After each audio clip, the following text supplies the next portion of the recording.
Assalamualaikum warahmatullahi dan salam sejahtera kepada bangsa Walaberi sekalian. Video kita pada kali ini, saya hendak kembali menyentuh tentang polemik isu haramkan penggunaan perkataan kafir yang telah dituturkan oleh Menteri Pendidikan Fadhil Siddiq yang benar-benar mencetuskan kontroversi dalam minggu ini. Tetapi saya bukanlah hendak menceritakan kembali tentang kronologi peristiwa ke apa-apa ke tidak.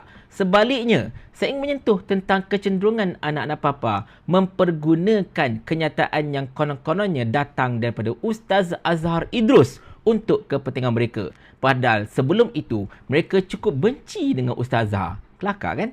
Kita intro dulu. La la la la la la la la.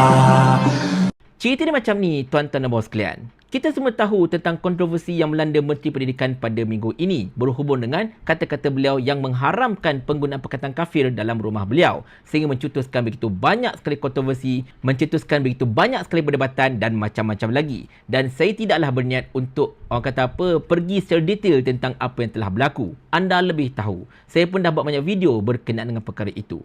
Tetapi sekonyong-konyong tuan-tuan dan puan-puan sekalian, anak-anak papa ini memang sampai kesudah mereka masih tak puas hati. Mereka masih lagi cuba untuk menanamkan naratif demi naratif. Yang pertamanya untuk mempertahankan Fadlina, which is itu biasa. Dan yang kedua, cuba untuk merendah-rendahkan para wala'on. Nak merendahkan Ustaz Khalil lah, nak merendahkan saya sendirilah dan macam-macam lagi. Dan antara taktik yang mereka gunakan ialah mereka kongsi satu kenyataan yang dikatakan muncul daripada Ustaz Azhar Idrus. Di mana Ustaz Azhar dilaporkan berkata bahawa Nabi Muhammad sendiri pun tidak panggil orang kafir itu sebagai kafir. Dan benda itu digunakan semahu-mahunya oleh mereka untuk menunjukkan betapa kita ini sangat-sangat khawarij, sangat-sangat gulu, berlebihan dan macam-macam lagi.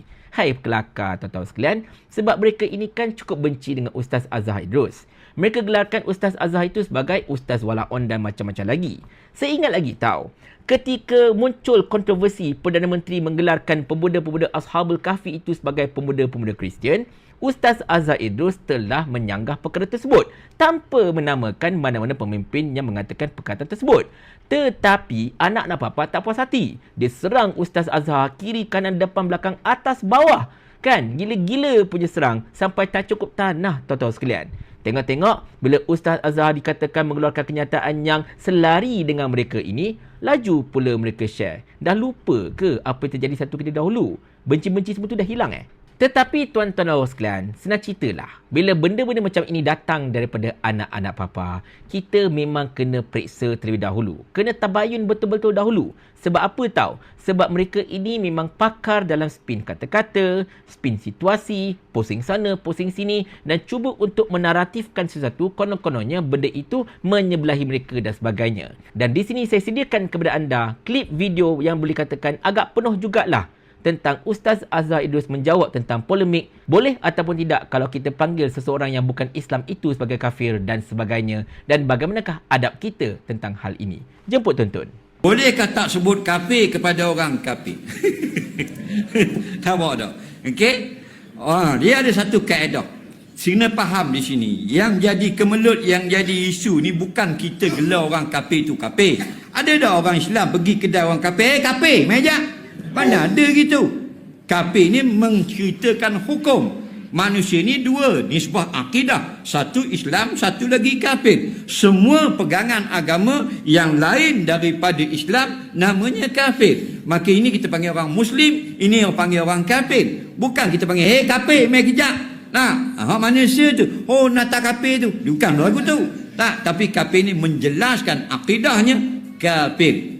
Tidak ada orang yang boleh melarang. Teruskan kita menyampaikan ilmu, menerangkan ini Islam, ini kafir. Walau bagaimana, seluruh mazhab kita berbudaya, kita berakhlak. Kalau di hadapan orang kafir, Nabi pun tak panggil hai kafir. Nabi panggil ya Abah Hisham.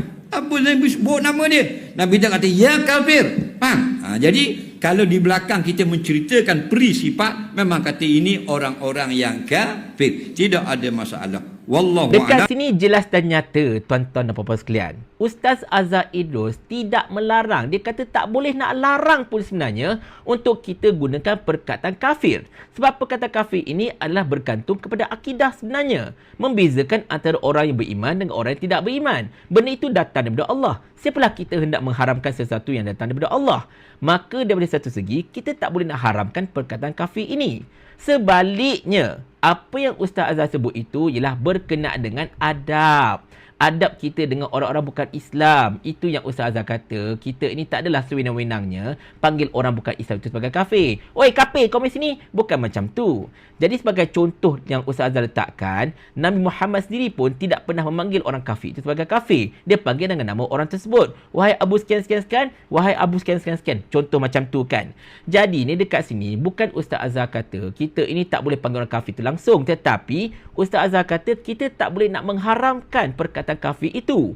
Perkataan kafir itu datang dari Allah Ta'ala. Kita tidak boleh melarang. Tetapi dalam masa yang sama juga, kita ada adab. Pandai-pandailah kita guna adab kita. Betul tak? Itu yang Ustaz Azhar sebutkan. Dan benda ini selari dengan apa yang saya kata selama ini. Bahkan selari dengan apa yang telah ditulis oleh Mufti Perlis, iaitu Dr. Mazhar berkenaan hal ini. Di mana Dr. Mazhar lagilah, dia straightforward. Dia kata, kita tak nak panggil orang bukan Islam itu sebagai kafir. Itu adalah soal toleransi. Tetapi bila kita mengharamkan perkataan kafir itu adalah soal akidah. Di mana soal akidah ini tidak ada kompromi. Kau tak boleh nak haramkan perkataan yang Allah telah turunkan di dalam rumah kau. Walaupun itu ialah rumah dia. Tetapi tak boleh. Fadhil Siddiq ini merupakan seorang menteri.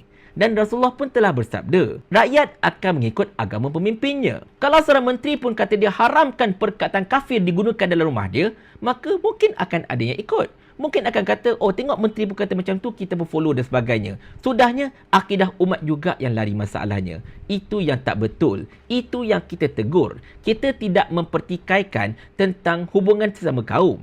Kita tidak pertikaikan tentang usul dakwah, tentang adab, tentang patut ataupun tidak kita panggil orang bukan Islam sebagai kafir on the spot ke apa-apa ke. Tidak, kita tak cerita pasal itu. Kita cuma cerita tentang apa yang Fadilah kata, dia haramkan perkataan kafir itu dalam rumah dia. Itu yang tak betul, bercanggah, dan itu yang kita kata perlu diperbetulkan. Kita tegur. Tetapi anak papa ini spin kau-kau. Dan bila ke spin kau-kau, mereka cuba merendah-rendahkan serta untuk membawa konteks yang berlainan pula bila ada mana-mana orang-orang yang ulama-ulama ini cuba untuk menggambarkan situasi sekiranya kalau perkataan kafir itu diharamkan rumah dia. Macam contoh, saya ada keluarkan video yang ini. Masalah timbul. Masalah muncul bila Fadlina kata dia haramkan penggunaan perkataan kafir itu dekat rumah dia dan dia tak ajar anak-anak dia untuk guna perkataan kafir itu. Membawa maksud Fadlina memang tak bagi sama sekali anak-anak dia sebut perkataan kafir dekat rumah beliau. Adakah mereka ini tak baca Al-Quran dekat rumah? Tak cerita perkataan kafir yang diucap beratus kali dalam Al-Quran itu.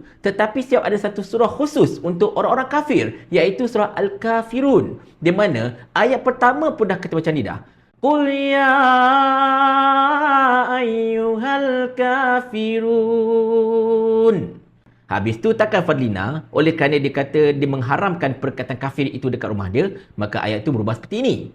Qul ya ayyuhal non-muslimun. Kacau bang kalau macam tu. Jenuh bang. Kemudian Ustaz Khalil juga, Ustaz Khalil Abdul Hadi telah mengeluarkan satu orang kata apa kenyataan yang bersifat pertanyaan. Satu pertanyaan sindiran lah sedang cerita. Dia tulis itu, Qul ya ayyuhal kafirun ke? Ataupun Qul ya ayyuhal non-muslimun. Tetapi anak-anak papa ini kan pakar spin. Mereka spin mengatakan bahawa Ustaz Khalid ini semata-mata hendak menyindir orang lain, sanggup untuk mengubah ayat-ayat Allah. Hui, lain macam betul tuan-tuan sekalian.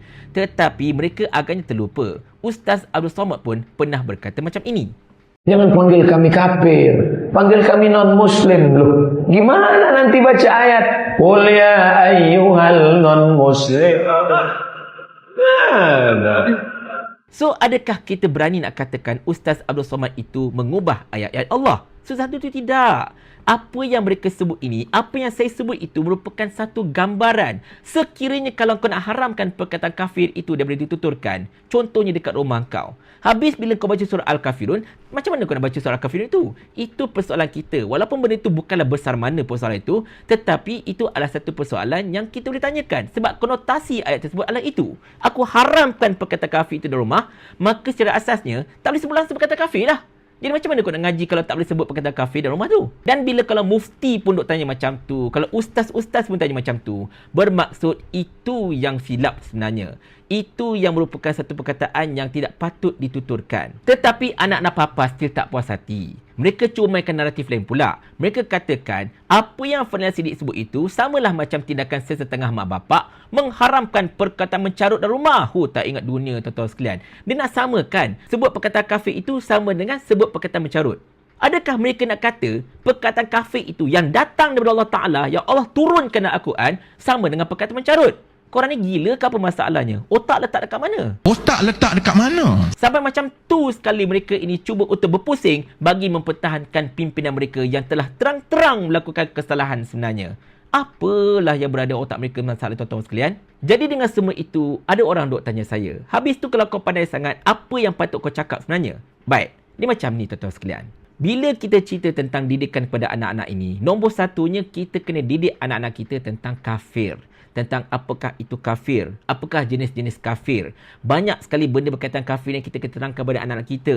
Kita beritahu tentang apakah kafir ini, sikap-sikap mereka dan sebagainya. Dan kemudian bila kita dah didik anak-anak kita dengan perkataan kafir itu, dah biasakan diri mereka dengan perkara itu, maka kita didik pula anak-anak kita ini adab dengan orang-orang bukan Islam, orang-orang kafir ini. Bagaimana adab kita? Adab dengan jiran yang bukan Islam macam mana? Adab dengan rakan sekerja, rakan sesekolah dan di mana sahaja. Kita ajarkan pula adab. Itu baru cantik. Didik anak-anak pasal isu kafir ini. Dalam masa sama juga, didik anak-anak tentang adab. Bukannya straightforward, haramkan langsung perkataan kafir itu. Itu tak betul. Konotasinya salah. Penggunaan ayat salah. Laras bahasanya salah. Jadi tolonglah akui saja salah tersebut. Tak payah blame victim. Tak payah pusing-pusing. Sekiranya kalau Fadlina dia tak gunakan perkataan haramkan perkataan kafir itu, dia tukar. Sebagai contohnya, saya tak suka anak-anak saya ini menggunakan perkataan kafir sewenang-wenangnya.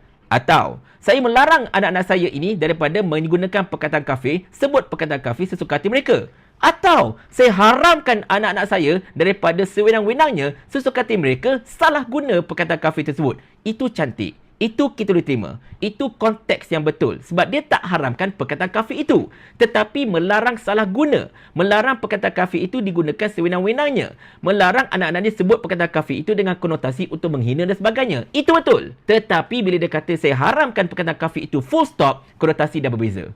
Maksud dah berbeza. Dia punya suasana pun dah berbeza. Dan ini yang kita tegur sebenarnya. Bukan isu kita boleh panggil kafir itu kafir ke, tak boleh panggil ke apa-apa ke. Bukan. Bukan soal akhlak, bukan soal dakwah, bukan soal uslub, bukan soal muamalat, bukan soal toleransi. Tetapi kita sebut tentang soal akidah dalam rumah beliau. Itu sahaja, tak lebih dan tak kurang. Tolong jangan spin lebih-lebih sangat. Sebab lagi anda spin, lagi anda cuba untuk menjerumuskan diri anda ke arah kekeliruan. Dan jangan cambahkan kekeliruan itu kepada masyarakat.